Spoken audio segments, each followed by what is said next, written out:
Tes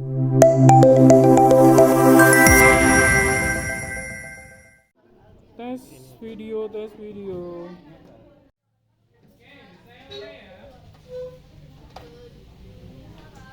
Silakan disiapkan kelasnya. Bersiap. Mandiri, cerdas, berkarakter, tuntas. Allahu Akbar. Memberi salam. Assalamualaikum warahmatullahi wabarakatuh. Waalaikumsalam warahmatullahi wabarakatuh. Bagaimana kabarnya siang hari ini? Panas ya ini? Karena saya aja yang excited. Iya.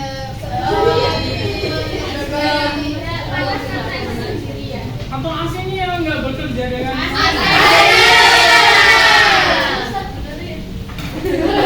orang IT itu bukan berarti bisa benerin AC, dan yang lainnya ya.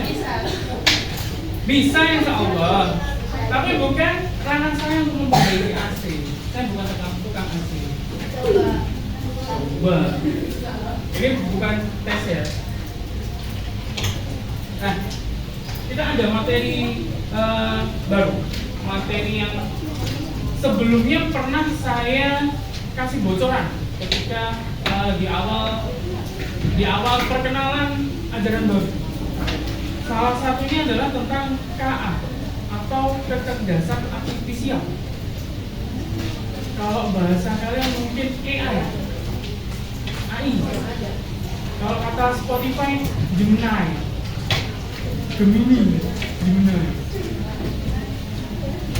Hari ini kita akan membahas tentang implementasi atau penerapan KA, kecerdasan artifisial generatif. Jadi bukan KA saja, tapi KA generatif pada kehidupan sehari-hari.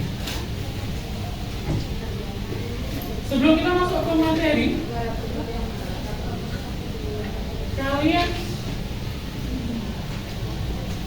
sudah nggak asing dengan kata-kata AI atau kecerdasan buatan atau kecerdasan artifisial. Saya ada cerita kembali ke beberapa tahun yang lalu sebelum saya ngajar, sebelum saya kenal dunia pendidikan. Ketika saya masih di bangku kuliah saya itu bukan murni untuk digodok menjadi seorang guru, tapi menjadi seorang orang IT. Karena informatika, jurusan saya teknik informatika itu ngajarin pure bagaimana kita belajar tentang desain grafis atau salah satunya TKJ, teknik jaringan, jadi ngolor-ngolor kabel, masang-masang kabel internet, atau programming, ngeprogram, ngoding. Bicara tentang coding, zaman dulu coding itu bekalnya saya adalah buku tebel. Kalau kalian punya kamus, kalian masih relate tentang kamus nggak? Kamus bahasa Inggris tebel itu 2 kalinya. Itu hanya belajar tentang bahasa pemrograman C++. Isinya itu logika, codingan, bahasa-bahasa pemrograman yang susah dimengerti. Dan itu adalah bekal saya ketika kuliah. Kalau kuliah saya harus pakai itu. Itu ketika tahun 2008 sampai 2012-15. Beda dengan zaman sekarang, ketika coding kita cukup menggeser blok pakai Scratch. Itu kita sudah melakukan ketika kelas 7, kelas 8. Sekarang coding kita sudah nggak pakai visual, ada yang namanya Canva AI coding. Kita hanya memasukkan prompternya. Kalau kalian nggak bisa prompter, kalian cukup mengutarakan isi pikiran aja. Saya pengen aplikasi yang bisa mengingatkan saya jadwal pelajaran saya selama seminggu. Itu akan dibuatkan sama Canva coding. Berapa jam? 3 menit, maksimal 5 menit, tergantung ide apa yang kalian tuangkan di sini. Contohnya seperti game-game interaktif yang pernah saya tunjukkan, itu murni pakai tanpa AI. Karena saya ingin mencoba seberapa jauh kekuatan coding menggunakan AI. Ternyata luar biasa. Saya minder aja. Minder bukan berarti saya nggak bisa. Minder karena dia cepat banget mengerti kemauan kita, mengerti apa yang kita inginkan, dan langsung mengaplikasikannya, membuatnya seperti itu. Dulu saya bikin aplikasi, bikin program, itu adalah proyek jangka panjang, paling cepat 1 minggu. Dan aplikasi yang dihasilkan adalah aplikasi semacam game ikan-ikanan. Ikan berenang gitu tak? Itu 1 minggu. Ditambah waktu jadi 2 minggu, ikan berenangnya punya angkanya sendiri-sendiri. Ketika kita klik ikannya, kita main game hitung-hitungan perkalian, tambah, pakai ikan. Itu 2 minggu. Project 1 bulan atau akhir semester itu jauh lebih besar dan lebih berat. Itu AI zaman sekarang. Coding ketika saya kuliah, jauh banget perkembangan teknologi yang sudah terjadi. Saya pernah pakai ya? Apa dia? Jadi kamu buat bikin apa? Prinsip peta, kita buat peta ya, peta 9 ya. Peta 9 presentasi akhir tahun. Kita bikin laporan, kita penelitian. Sejauh mana penggunaan AI untuk peta 9 menurut kalian? Sejauh mencari dulu. Mencari dulu tuh kontennya kan gimana? Tolong buatkan saya juga peta 9, segmentasi teknologi. Tadi topiknya. Secara etika kita bisa nggak menyuruh AI untuk membuat peta 7? Secara etika. Kalau secara teknologi bisa, tapi etika untuk penggunaan AI sendiri gimana? Habis ambil komunikasi, habis muncul dari AI harus divalidasi, harus diproses juga. Dan contohnya bukan untuk bikin video. Contohnya adalah untuk mencari informasi yang terkait dengan apa yang ingin kalian cari. Saya sudah mulai menggunakan Google untuk mencari informasi. Saya sudah semakin sering berinteraksi dengan ChatGPT. Hanya sebatas untuk mencari informasi. Kembali sama dia, beberapa hari itu baru terus. Memang cari dosis obat, saya sudah nggak begitu lagi. Karena sumbernya banyak. Saya cukup main counter di ChatGPT. Bagaimana caranya dosisnya yang tepat untuk pilihan yang umurnya 3 tahun, lebih baik umurnya 5 tahun. Cari dosis obat. Itu sudah dirangkum sama AI sebatas gitu ya. Itu implementasi kalian berarti yang saya pakai, yang kalian pakai. Di sini kita akan belajar implementasinya dengan capaian dan tujuan yang pertama adalah kalian mampu mengenali, memahami, dan menilai pemanfaatan AI generatif dalam kehidupan sehari-hari secara etis dan Islam. Tujuan pembelajaran kita adalah menjelaskan konsep AI generatif seperti apa. Kedua, mengidentifikasi contoh penerapan AI generatif. Yang ketiga, menganalisis manfaat dan resikonya, dan keempat adalah menentukan sikap etis dan Islamikan untuk penggunaan AI secara keseluruhan. Apa saja siapa yang pernah menggunakan ChatGPT? Apa AI? Gemini. Ini kan berbasis teks yang saya sebutkan ini. Ada lagi yang namanya Sulu, Black, Lego. Atau AI generatif lainnya nggak saya tahu. Karakter AI itu fungsinya apa?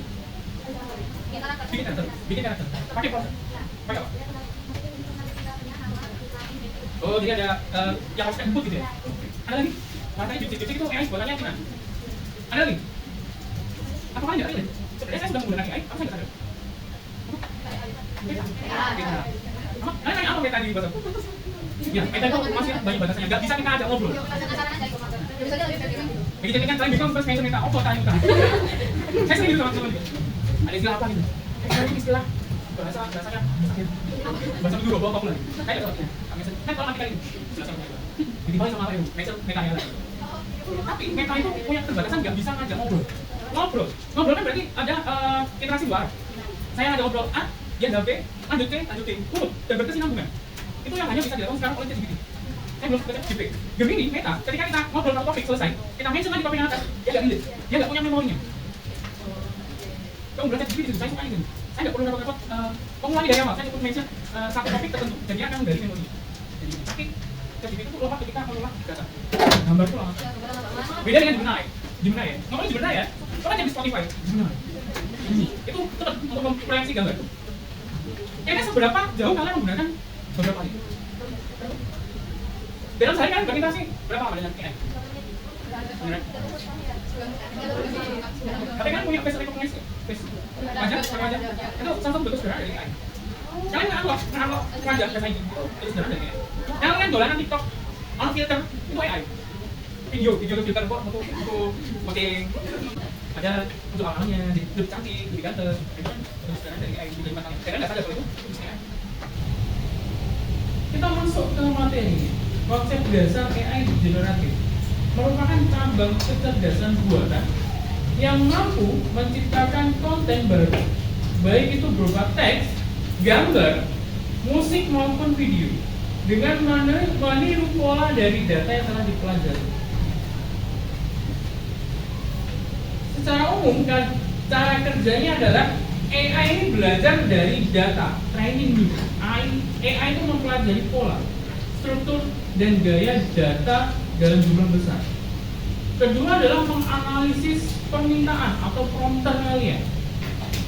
AI menerima instruksi atau perintah dari pengguna. Tiga, menghasilkan konten baru berdasarkan pemahaman pola tadi. Ada website khusus namanya Teachable Machine.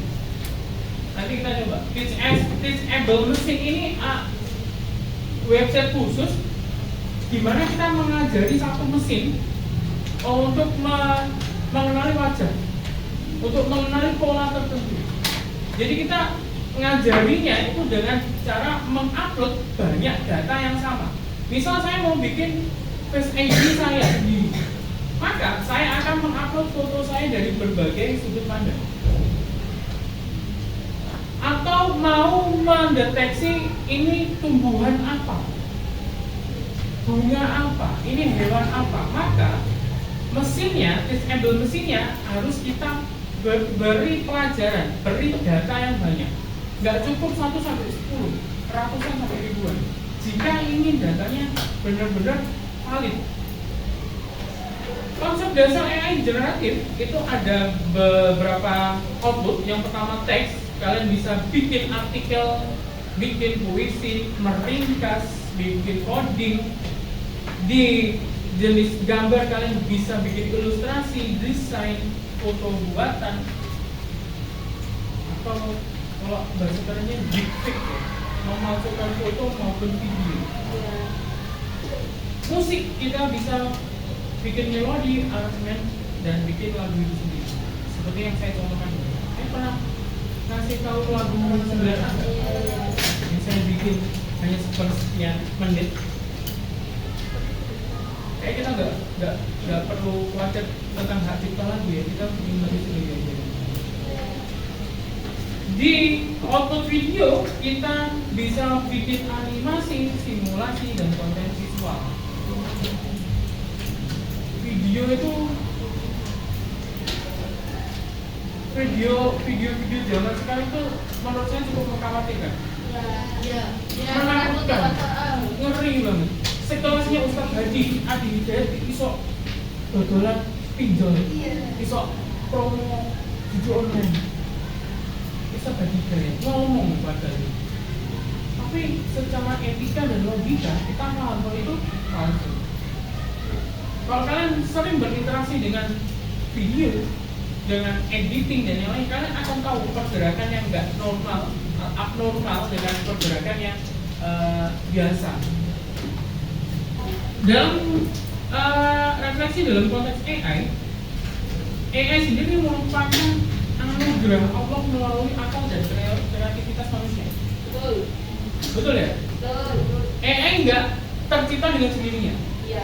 AI dibikin oleh seseorang. Harusnya manusia tidak berada di bawahnya AI. Harusnya AI itu ada di dalam kendali kita.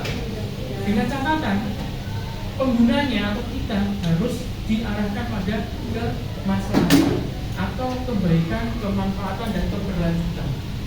Ketika kalian memanfaatkan AI untuk hal-hal yang mudarat, kerusakan, penyalahgunaan, deepfake tadi, memalsukan surat izin, prompternya tolong buatkan saya surat izin tidak masuk. Bisa sebenarnya, tapi apakah hati nurani kita akan lakukan itu? Kita kan apalagi di sini ya, maksud kita mau mendorong AI, manipulasi kebohongan dan yang lain-lainnya. Makanya salah satu etika ber-AI adalah jujur. Kalau kamu pakai AI, katakan itu adalah buatan AI. Nah ini contoh-contohnya AI. Ada chatbot atau asisten belajar itu ya ChatGPT tadi, Gemini, Deepfake dan yang lainnya. Canva AI, bukan Canva saja ya. Canva itu sekarang ada pilihannya. Template, desain Anda dan AI. Kalau kalian pilih AI itu nanti akan masuk ke coding, bikin gambar atau bikin teks. Suno AI bikin musik. Pika Labs bikin video animasi. Penerjemahan cerdas. Sekarang Google Translate itu ada saingannya. Midjourney itu juga membuat video. Nanti habis ini kita nyoba ya satu-satu atau salah-salah. Beberapa hal mengenai pemanfaatan AI generatif. Yang pertama adalah membantu pekerjaan kreatif, membuat desain itu sendiri, menulis naskah, mengubah musik hingga menghasilkan musik itu sendiri, menyediakan ide dan solusi cepat, yang jelas memberikan kita inspirasi seperti peta 9 tadi, mendukung pembelajaran dan produktivitas. Kalian peta 9 boleh nggak PPT pakai AI? Boleh, mungkin di sisi desain. Isi berarti kan mengikuti isi laporan kalian. Dan mungkin beberapa bantuan AI itu hanya mendukung performa kalian ketika presentasi. Cari-cari topik dan yang lainnya itu, kalau menurut saya, silakan. Siapa di sini yang bimbingan saya? Oh iya. Kita akan baca AI.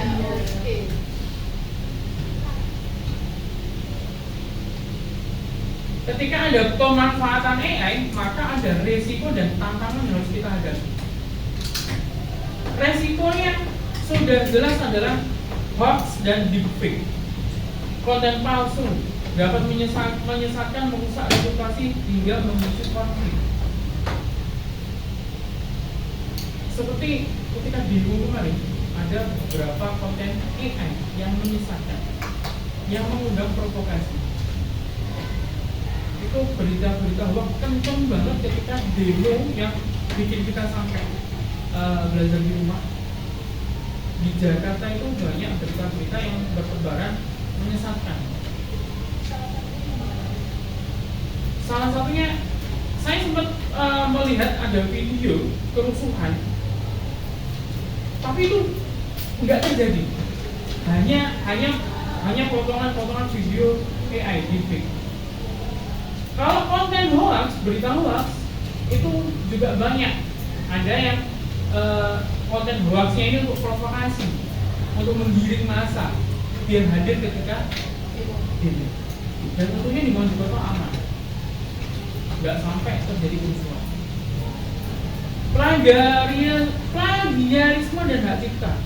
Ini yang saya tekankan ketika nanti kalian peta 9. Boleh pakai AI asal itu tadi ATM, amati, tiru, modifikasi, validasi, proses lagi. Sampai kalian copy paste itu plagiarisme hak cipta. Dan itu bisa dideteksi dengan anti AI, anti AI generatif. Jadi bisa lihat.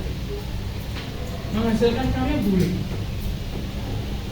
menggunakan AI boleh, tapi harus ada sumbernya. Kalau memang itu bikinan ChatGPT, sertakan sumbernya, biar tidak ada kesalahpahaman mengenai hak cipta itu. Ketergantungan berlebihan. Jelas ketika kalian ketergantungan pada suatu alat tanpa mengasah skill kalian, kreativitas akan nol, akan lama-lama akan hilang. Si biasanya nih seneng gambar, ilustrasi dan yang lainnya, jangan karena ada AI kalian meninggalkan hal itu. Malah harusnya lebih tertantang. Bagaimana karya saya bisa diakui lebih dari AI itu sendiri. Etika dan privasi ini tantangan kita ketika banyak bermunculan AI generatif. Data pribadi dapat disalahgunakan serta muncul dilema moral dalam penggunaannya. Hati-hati. Kita sudah kemarin sempat diserang sama nomor sinjal pulsa. Tidak tahu.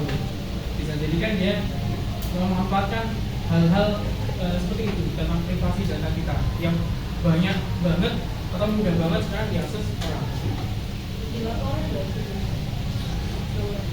Saya laporkan ke ada situs khusus untuk melaporkan nomor. Saya spam juga. Di Google itu ada website untuk bikin auto text. Jadi saya ngetik gitu ya, Lorenzum Kapolti, tak jalan di website. Tolong ini dibagikan 1000 dari 1000 chat. Tak kirim ke nomor itu. Nyelek itu kok.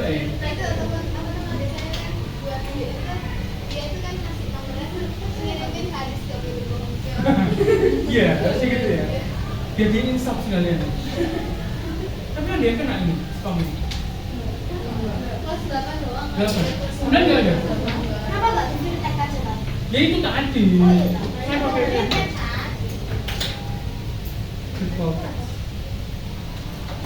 Nah, sekarang kita akan mencoba penggunaan AI generatif secara berkelompok. Kalian boleh mengakses HP-nya masing-masing. Silakan dipilih mau bikin berbasis teks, gambar, musik atau video. Silakan diambil HP. Semuanya pegang HP.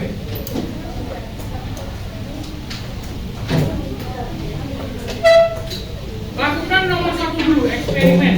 Nanti pengumpulannya melalui Padlet. Di sini kalian akan menjawab pertanyaan-pertanyaan dari poin 2 dan 3.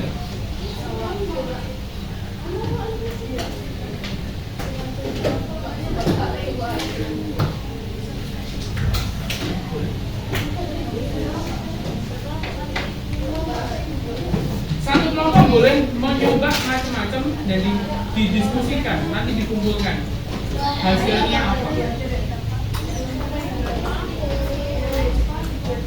Kalau bisa satu kelompok itu nggak sama, ada yang nyoba Suno, ada yang nyoba ChatGPT, sesuai instruksinya ini. Kalau kalian pakai ChatGPT Gemini yang berbasis teks, silakan bikin prompter untuk membuat ringkasan cerita Islami. 100 kata. Ketika kalian memilih gambar, Gemini juga boleh bikin gambar tentang pelajar muslim di perpustakaan. Muslimah, ya. Musik, coba bikin tentang instrumen atau musik dengan latar belajar yang senang.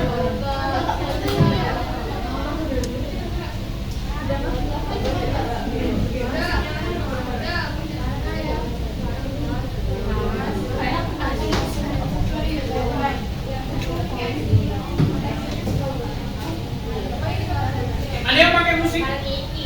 Ada yang mau bikin musik?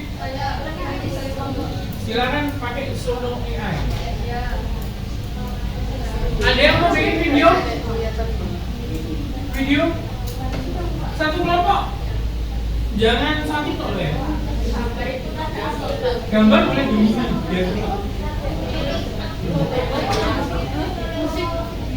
Musik tuh nanti masukin kata-katanya.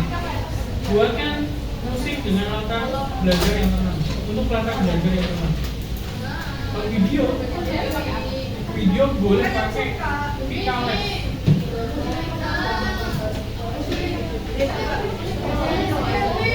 Saya tunjukkan satu ya, namanya Picales.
Setiap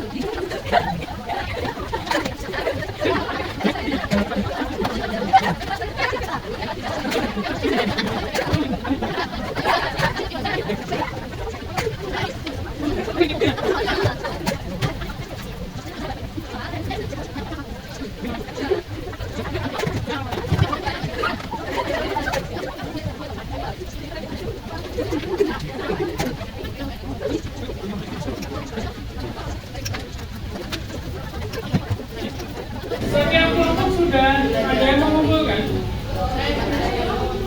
Kelompok mana yang belum?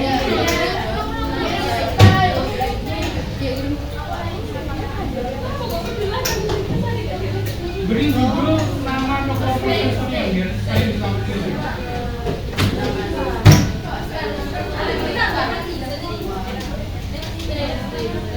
Namamu.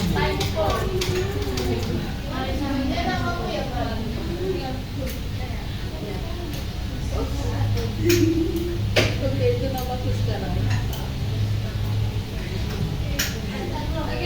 Udah nggak sih itu mau kerjain?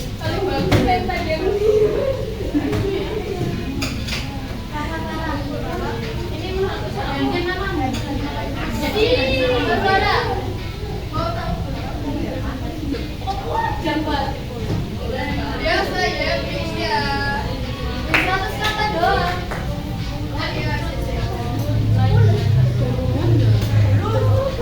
Iya, ini panjang banget.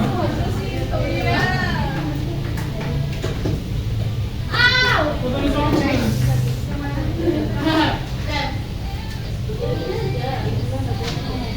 Dia pakai meta.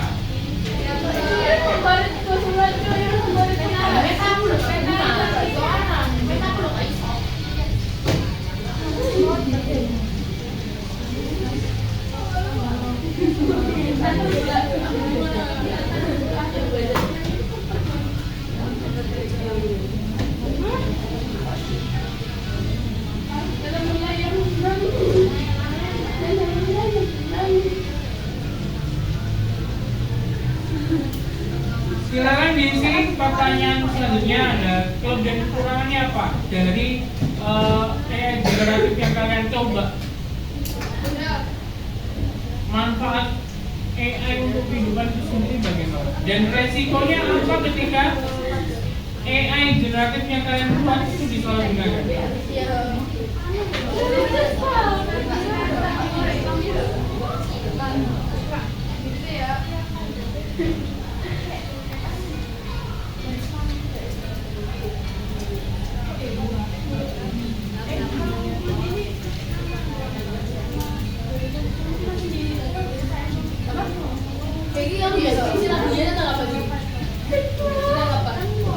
Waktunya sudah mau habis.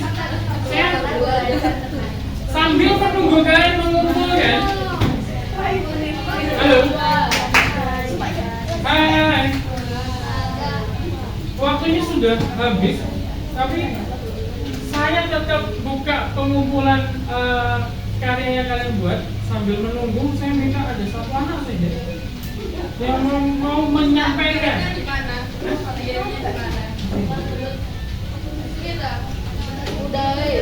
Siapa yang mau menyampaikan apa yang sudah kalian pelajari dan refleksi apa yang bisa diambil dari penerapan AI generatif hari ini? Satu aja. Pak. Karena kopi paling dekat dengan saya. Ayo, apa yang sudah sampai? Kok mood sih? Ayo. Katakan. Atau saya tunjuk? Parah. Gaidan. Ayo. Refleksi. Apa yang sudah kamu bikin ya? Kira-kira apa yang dipelajari hari ini?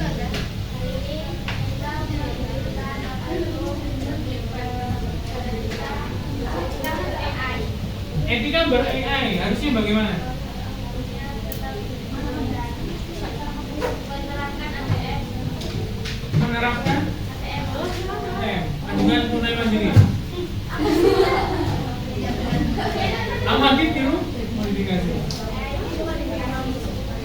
Oke, wanita apa kak? Refleksi. Ya, tadi apa? Kan AI itu bukan manusia ya. Jadi kita sebagai manusia harusnya tidak terlalu bergantung pada hal yang dibuat manusia. Kita belum dari dulu. Jadi apa yang harus dimanfaatkan dari AI? Boleh, tapi sudah inspirasi aja. Copy paste langsung. Saya tandai ya, saya catat. Loh. Ayo, bimbingnya Kan bimbingan saya. Secara garis besar ada salah satu surat Ar-Rahman ayat 13 yang artinya maka nikmat Tuhanmu yang manakah yang kamu dustakan. Dalam hal ini kita sudah diberi akal, diberi ilmu pengetahuan dan teknologi. Itu adalah nikmat besar dari Allah Subhanahu wa taala. Setiap nikmat wajib kita syukuri dengan cara menggunakan sesuai tuntunannya. Dalam hal ini akal, ilmu pengetahuan dan teknologi itu membuat manusia menciptakan AI, teknologi AI. Maka ketika AI yang fungsinya adalah membantu kita, jangan sampai digunakan di luar konteksnya. Jangan sampai mudorot itu tadi. Harus digunakan sesuai tuntunan. Seperti itu. Terakhir, ya. Terakhir, kira-kira ada yang mau bertanya tentang AI generatif atau ada yang ingin menyampaikan unek-uneknya? Persiapan petas 9. Kalau saya di sini cuma satu ya. Baik. Saya mau bikin ya. Sampai mau teknologi juga. Teknologi juga. Tapi sama? Enggak sama. Saya teknologi banyak ya. Saya enggak amot naik kafe keluar. Tapi kenapa jadi cuma satu? Iya. Ya, tergantung pembagian tuh. Saya nungguin kualitas. Oke, kita cukupkan dulu pembelajaran hari ini. Terima kasih atas waktunya. Semoga dengan kita belajar lebih jauh dengan AI, kalian juga bisa memanfaatkan dengan sebaik-baiknya. Kurang lebihnya mohon maaf.